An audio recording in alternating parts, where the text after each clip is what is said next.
Yeah. So we're live. Um yeah, we were supposed to be more people here in the stream today, especially today, I think. But I'm not sure what's going on here. It's live, so these kind of things happens. We've been here before. Um but yeah, today's probably going to be a little bit shorter stream because well, you've probably heard the news. Tobe Hooper passed away recently. And we're gonna just pay a little tribute, talk some memories, talk about his movies, talk about him for a while, and if anyone's in the chat and want to say something, just drop a line. Yeah, not really sure where to start though, since I'm alone in here. Trying to get a hold of my co-hosts. Well, at least co-host Martin was supposed to be here, but he's not answering when I'm writing to him. Ha. Well, yeah, and yeah, I guess I could have, not started the stream right away, but I want to be as punctual as possible, even if that means that this is going to happen a bit, because I want to keep it classy as much as possible. So yeah, I'll wait for a few more minutes, see if anyone turns up. Otherwise, I'll just start talking about my own memories of uh, of the man, the myth, the legend, the late great Tobe Hooper. But until then, you're gonna have to stare at me just trying to get a hold of my co-host. So bear with me. Bear with me.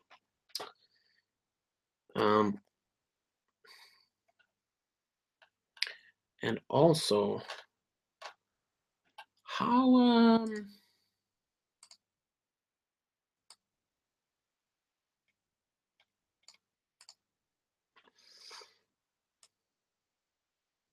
well, since we're just talking here, this is it feels kind of disrespectful, but I can't really start talking about anything else. You know, have someone to talk to. Have you noticed the YouTube changed its layout? Yeah, me too. Problem is now I can't even figure out how to get to my homepage. Oh, there we go. Sorry, that's nothing.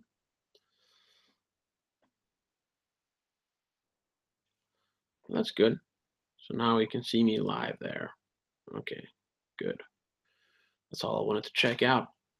All right.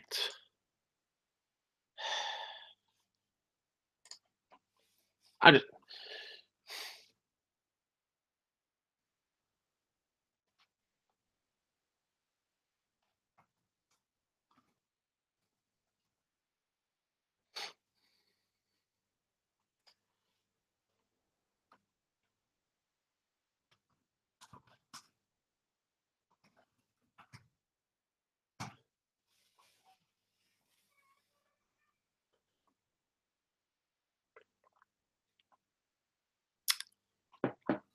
okay. You know what? I'm not gonna keep waiting anymore. I'll just start this by myself. Maybe they'll turn up. Maybe they'll turn up. So, yeah, where do we start? Well, first of all, yeah, Tobe Hooper passed away. Um, it's sad, but at the same time, he wasn't that old. He was, what was he, 74? I mean, it's basically the average age of an average man. So I guess, I mean, it's still sad, but I don't know.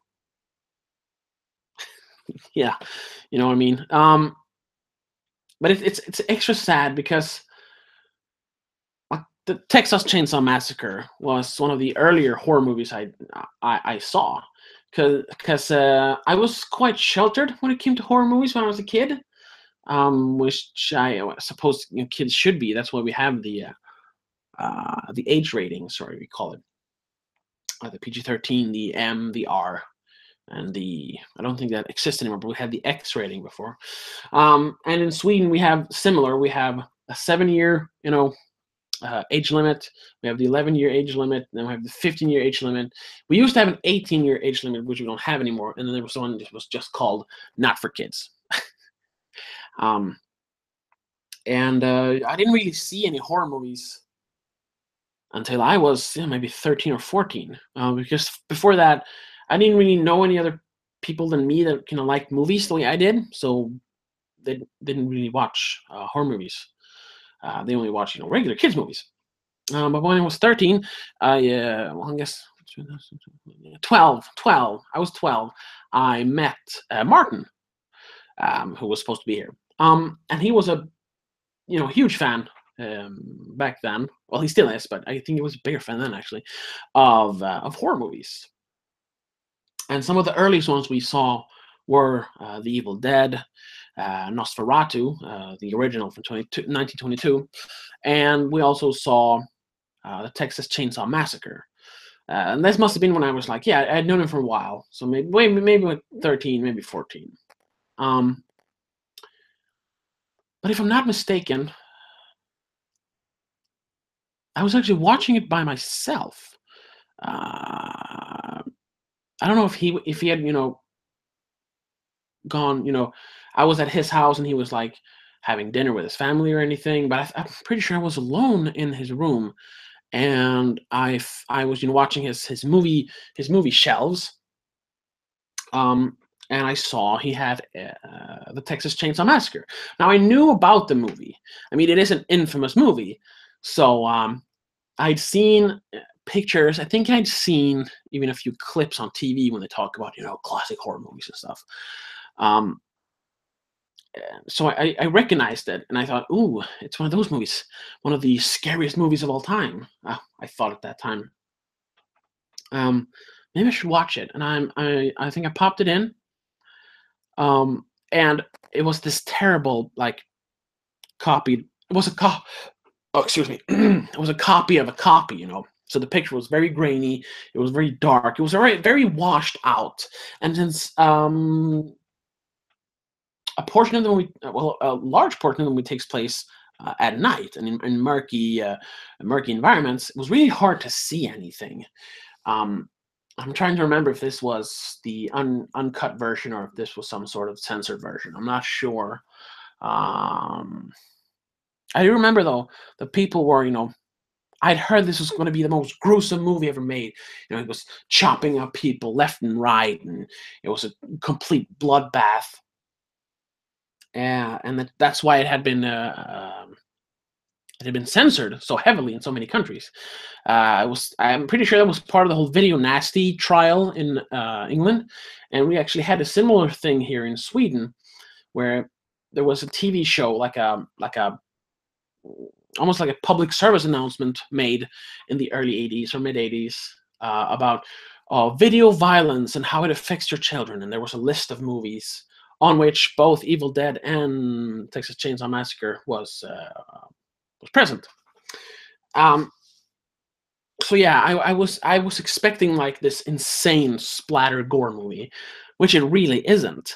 And I found that out, especially with this washed out, very, very grainy tape I was watching. I barely saw anything.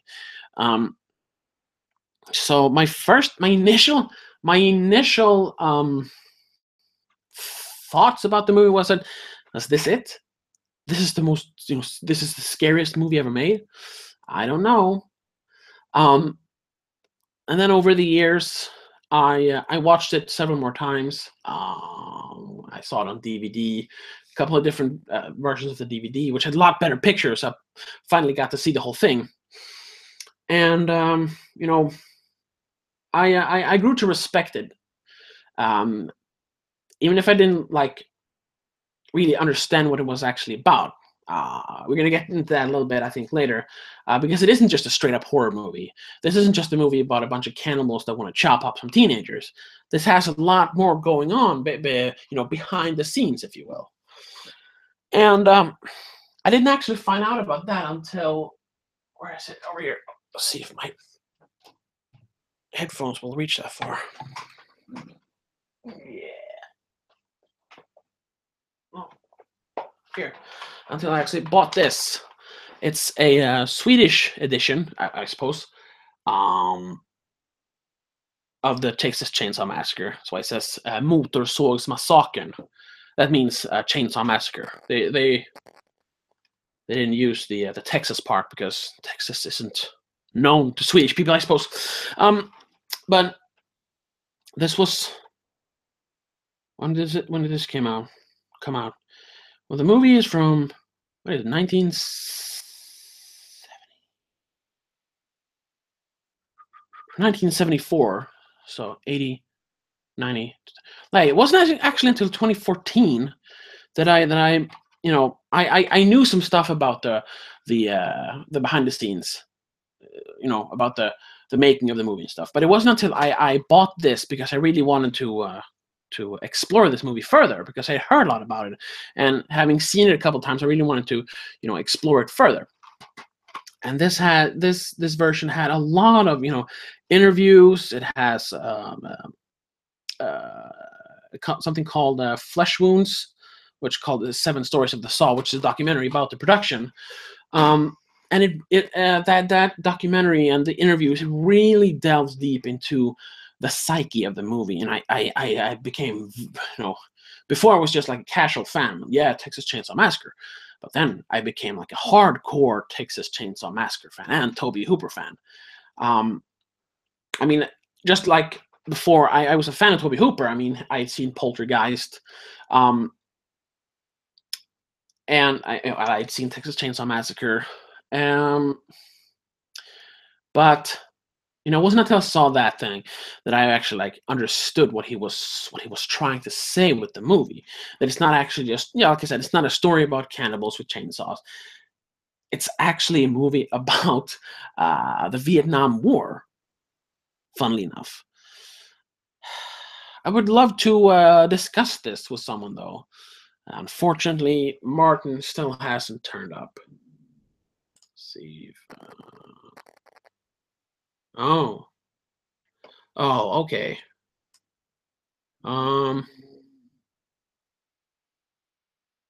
Yeah. Well, yeah, yeah, Martin here. He said he had double booked. So, yeah, and Danielle cannot be here. It seems. Yeah, for reasons. Let me just.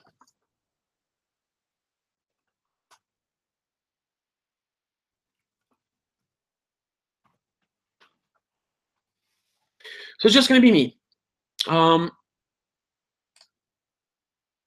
yeah. So yeah, let's talk about that.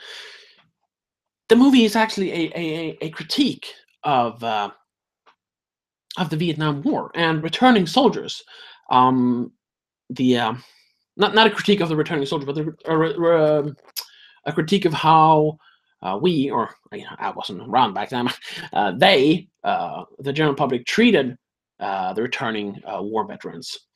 How they couldn't find jobs, they were suffering from post-traumatic stress, they were being blamed for something that they didn't have a part in, and how this really warped their minds. So you have a very interesting allegory there. The cannibals almost acting as if they've gone crazy from returning home from the war. But not only that, it's almost like a double message, because at the same time the teenagers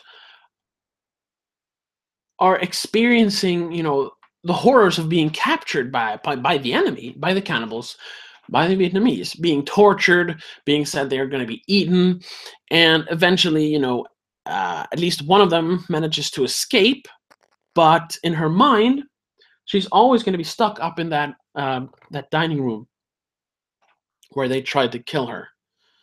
So while the cannibals are a portrayal of returning soldiers not being able to cope with the world, the teenagers are the portrayal of soldiers in the war and not being able to leave the war behind when they get home,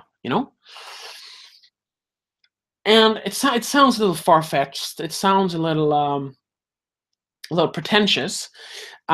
but it actually works. If you watch the movie with that in mind, it does actually work quite well. And also, if you just want to watch it as a straight up horror movie, or I guess slasher, I don't know, it's a horror movie, it works. There's a lot of almost documentary style footage, which really adds to this cold, heartless feeling when the teenagers are being killed. Especially the scene where Leatherface just, he opens the door and he smacks the guy in the head with a hammer. It just, and there's no music. There's no like pulling back of the camera. The camera is just filming straight on.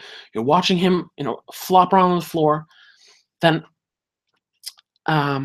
Leatherface pulls him into the hidden room there, and when he slams the door shut, then the music starts, and you realize, oh shit, this is real. This is really gonna happen now. I mean, not really, but the violence is gonna start happening. So it is a very effective horror movie and a very effective message about. It's a very effective anti-war movie even.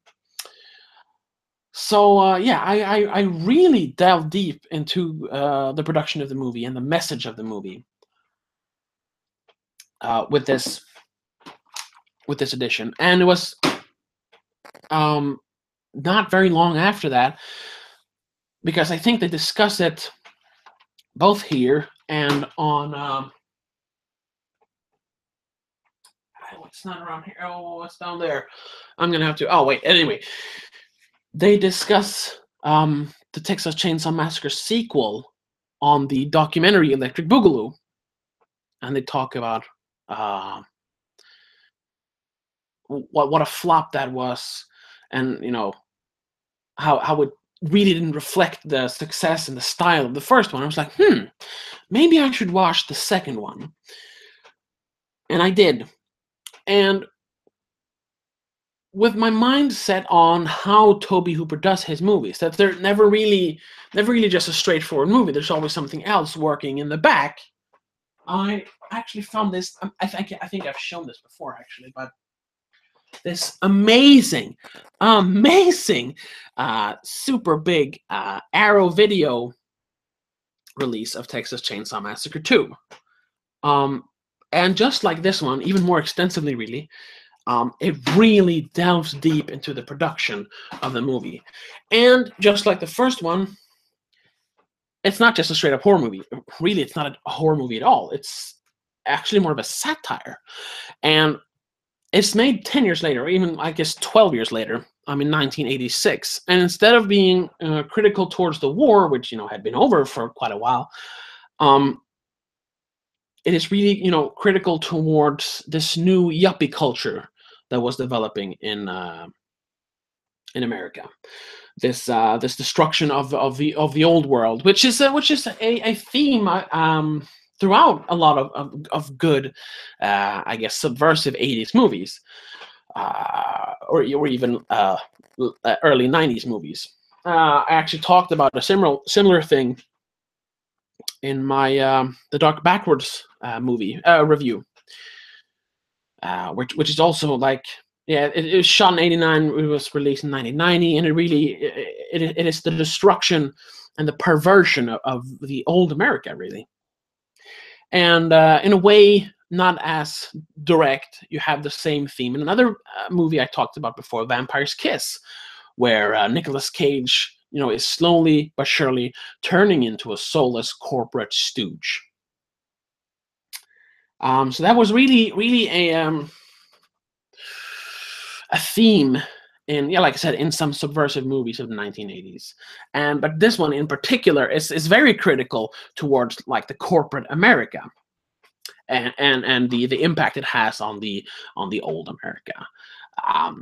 The Sawyer family, which you never really find out that name in the first movie, I think, but the Sawyer family, the cannibals, they're no longer living on a farm. They're actually living in this shut down amusement park, Alamo Land. Remember the Alamo? Great scene in the beginning where a couple of yuppies actually shoot a road sign that says Alamo, I think. Just symbolism. And they're no longer just crazy cannibals. They're actually what do you call it? private like a small they're small business owners. They run a catering firm, and they specialize in Texas style chili, winning a bunch of awards for their super tasty, super good chili, and the little extra spice in there is of course human meat, and the whole movie uh, really is the struggle between the the small mom and pop businesses being pushed out by the big corporations. In this movie, being portrayed, if you will, by by yuppies, by young people, really, by young people, and especially then the radio host. Oh, what's her name? I don't remember her name. Damn it. Well, it's live. Let's see here. Oh yeah, sorry. The local DJ, radio DJ Stretch, who really represents the new America. She is a go-getter. She wants bigger things. She's working at this local radio station, but she really wants to become, she wants to go on to national radio. She wants to become an investigative journalist, and she wants to be part of the big corporation, the big. She wants to be part of the system. And the Sawyer family really, they reject this feeling because they've fought all their lives. They've finally gotten to a place where they can actually make money off of their cannibalism. And now this corporate stooge or wannabe corporate stooge is trying to foil them. But at the same time, just as in the first movie, it's not just good versus bad, because they are still cannibals. They're making their chili out of human meat, and that is a reflection of the cutthroat nature of business. Really, how they are willing to kill people to get ahead. They're willing to kill people to win. So it is once again a very double-edged sword. And not only that, it is also one of the most, I would say, one of the most perfect sequels, because many sequels, especially back in the 80s, now they're more franchises, but back then, sequels were the thing. You made one movie, and it became super successful. So then the studio said, let's make another one that is the exact same thing, so we can just make the same amount of money again. A good example would be Home Alone. Home Alone got a lot of flack because the second movie was basically the exact same movie, just in another city. So, technically that's the 90s, but it's a relic of the 80s. And when it comes to Texas Chainsaw Massacre, there was never any plans to do a sequel. I mean, that's why it came 12 years later. But there was this go-getter little company, a small mom and pop company, if you will, called Cannon Film Group, or Cannon Films, that didn't really care about the soul of the movie making business. They didn't really care for the old America, if you will. Instead, they just wanted to bastardize every movie they could, and try to make a buck doing that. And they actually bought the rights to the Texas Chainsaw Massacre, so they wanted to produce a sequel. They wanted to recapture the success of the first one and make an even more successful sequel. But they wanted Tobe Hooper back. He had no interest of doing it, really, but it was a paycheck for him.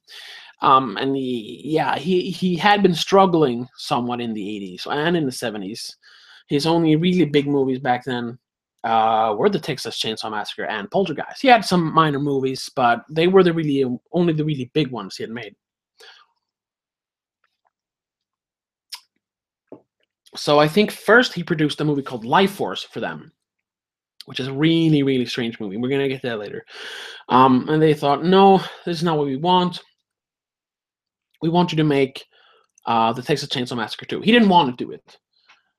But they said, well, we own it. We're going to give you this money and you're going to make the movie. And he thought, oh, okay, sure, I'll make the movie. But instead then of making a straight up sequel, he made this strange, it's almost like a satire of the first movie because it's basically the same story. The one girl being captured by the Sawyer family, they try to kill her and turn her into meat. But it's all in this veneer of small businesses and big businesses. And in line with the 80s style, it is very over the top, very energetic, and not at all, that same. It doesn't really have that same documentary style that the first one had. This is much more of a stylized movie, and it really reflects the decade it's from, the 80s. Not taking things serious, just doing it for the money.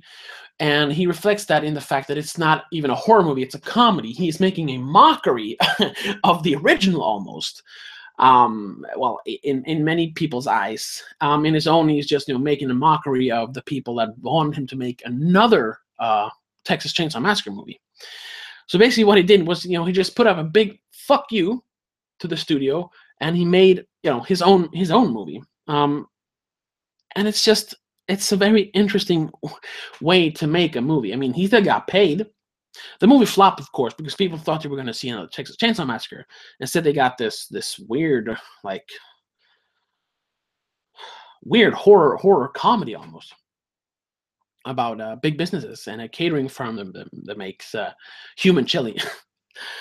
So yeah, it's a very interesting movie when you watch it that way. Just watching straight up, it does not work as well as the first one. It doesn't. Not at all. Not at all. But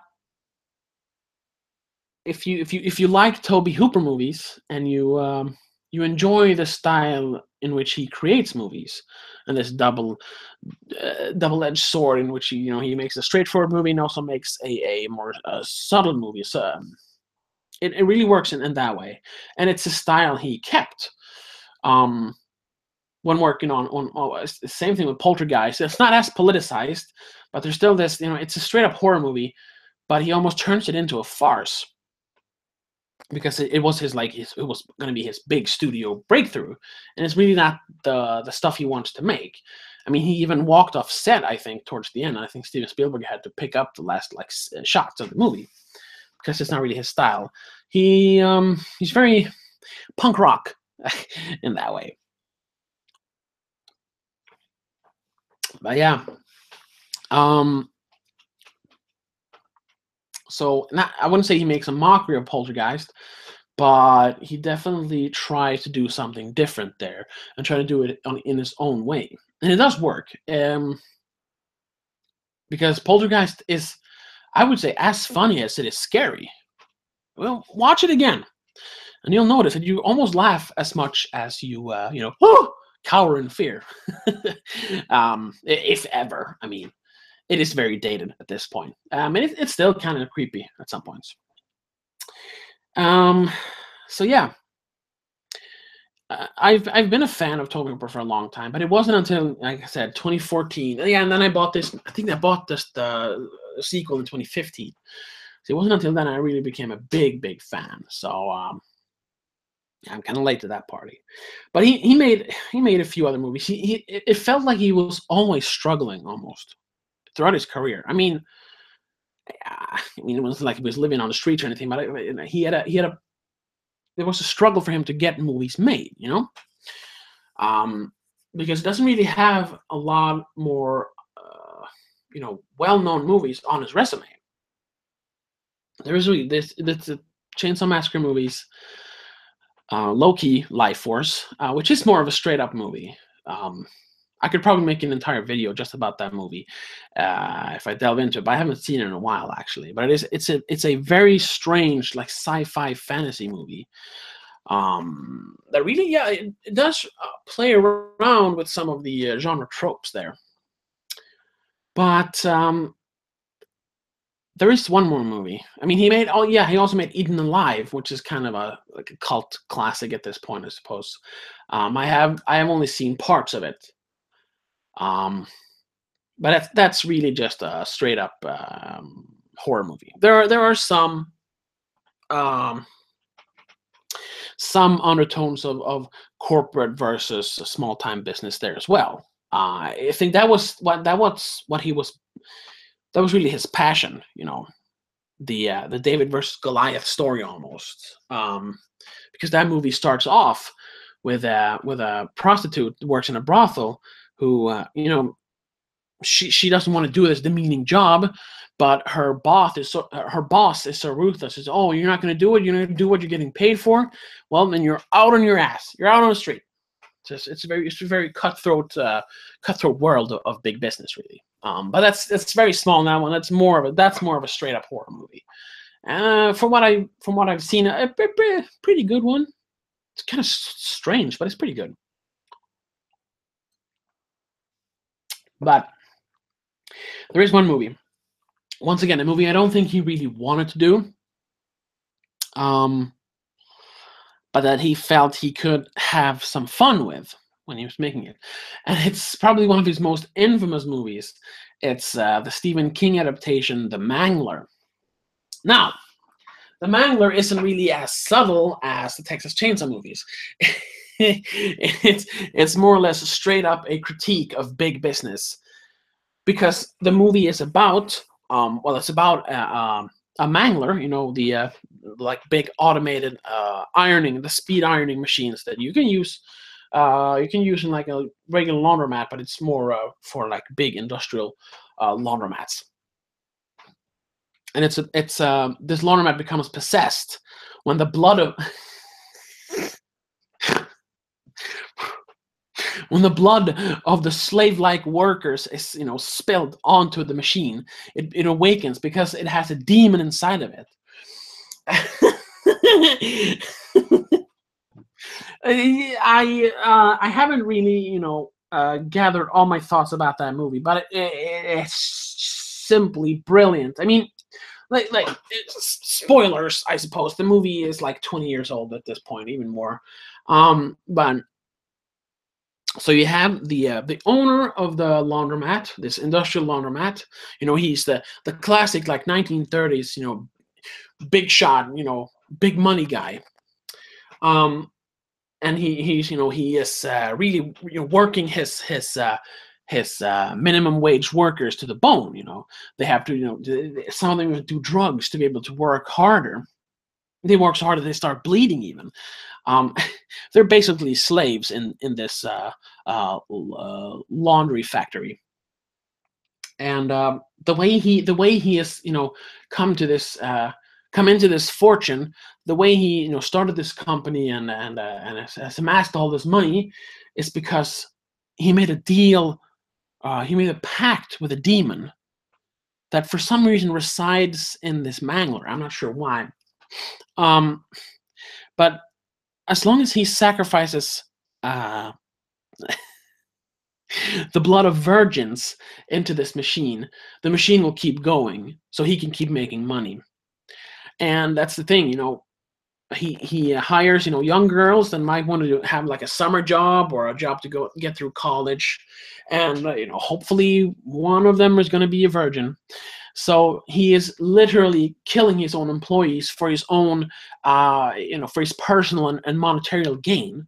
It is such a blatant critique towards big money corporations. It is ridiculous that the owner is like, he is so sleazy and so evil, and the workers are so innocent until they get turned on to his side, when they just become evil right away. And then in the end, it really shows how the system can swallow and consume even the most innocent of souls, when the virgin sacrifice actually survives and takes over the plant, the factory, and starts working her new employees to the bone. It is the Mangler. Say what you will about it. The acting is over the top.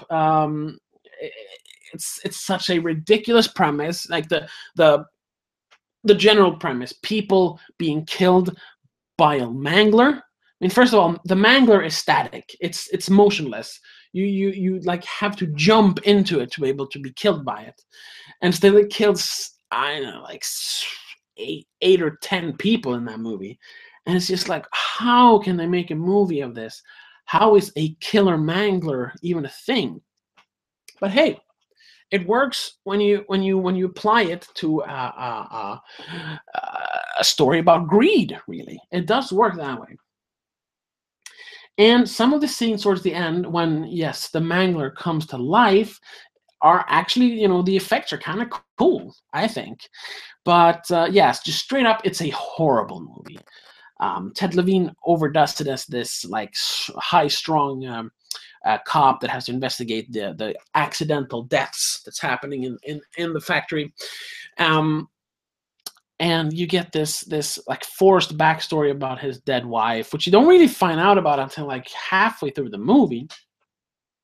It's a bunch of that stuff. So yeah, just like a straight up movie, it definitely doesn't work. Sort of like, Life Force and Texas Chainsaw Massacre 2. It doesn't really work when you just watch it as a straight up horror movie. But when you take into consideration that he's trying to critique big business, the corporates, it's really entertaining, and it's so over the top that it becomes a joy to watch. You almost laugh more than you scream because it's not very scary. So I feel that was his thing, almost, to do these not counterculture, but kind of buck the system kind of movies, a little bit punk rock. And he kept the style, even though it was to his detriment, because he was struggling a lot in Hollywood, because he would not adhere to their rules. He would not bow down to the overlords. He was his own man. He was an individualist through and through, from beginning to end. And that's what I really, really admired about him. And the fact that he was able to convey that message in almost every movie he made, for better or worse. Yeah, it didn't matter to him if the movie was a success or not. He just wanted to make the movie he wanted to make, and if them, the man, didn't want to make that movie, he would like sneak in his movie into their movie anyway. So yeah, he, like, after I found out about this stuff, his philosophy in the documentaries, he quickly became one of my favorite directors. And I'm really sad he didn't get to make bigger movies than he did, because he was very good at making these subversive movies. And I guess that kind of movie works better now. It worked in the 70s. It did not work in the 80s and 90s, but it would work now. Unfortunately, because he worked mainly in the 80s and 90s, he struggled throughout all those decades. And now then in the 2000s, he would just do any little movie he could, because he was, this was his job. So yeah, I guess you could say he was before his time, and now he's out of time. And I just want to raise a glass. It's just water, unfortunately, but I gotta go to work tomorrow. Raise a glass to Tobe Hooper. You will always be remembered for your very, very interesting movies. And yeah, I should have had Dr. Pepper here, actually, but I didn't buy any. Sorry. Yeah, I'm not a religious man, but I'm going to say rest in peace, Tobe Hooper. That's about it. Yeah, I guess we could have talked a little bit more, but we've been on for 40 minutes here. This was going to be a shorter stream anyway. And yeah, I just wanted to pay a little tribute, talk about my favorite movies of his. And yeah, say goodbye, really. Give a proper goodbye to one of my favorite directors, one of my favorite filmmakers. So yeah, we didn't actually have any viewers here, any live viewers, but if anyone watches in the archives, I want to thank you for watching. And be sure to check out all these movies I've talked about here. The Texas Chainsaw Massacre movies. You can skip 3 and 4, but at least watch the first and second. You should definitely check out Life Force. And you should definitely give The Mangler a chance. I know it only has an 8 out of 100 on Metacritic, but it's for a reason. So definitely check that out. But yeah, that's that. I don't have anything else to say, you know? Rest in peace. Said that. I can say this. There's gonna be, yeah, let's just, I don't know if I should plug my own stuff in this. Well, just quickly, just an update. There's actually there's gonna be another review on Thursday. It's gonna be my review of Logan Lucky. And then on Saturday, I am starting a new segment here on the channel called The Witching Hour, where we're talking about low budget horror movies, for better or worse. But and then on Sunday, of course, we're gonna do the morning stream. Well, here in Sweden, it's gonna be morning. I don't know what time it is over in Europe where you are, but we're doing the morning news stream, and nothing is written in stone yet. But I might be appearing on I might be a guest on a different YouTube channel. Nothing is, like I said, nothing is finalized yet, so I'm not gonna mention any names. But I might be on a podcast on a different YouTube channel later on Sunday. I'll be sure to update you about that as we move along. But yeah, for now, until then, have a good one.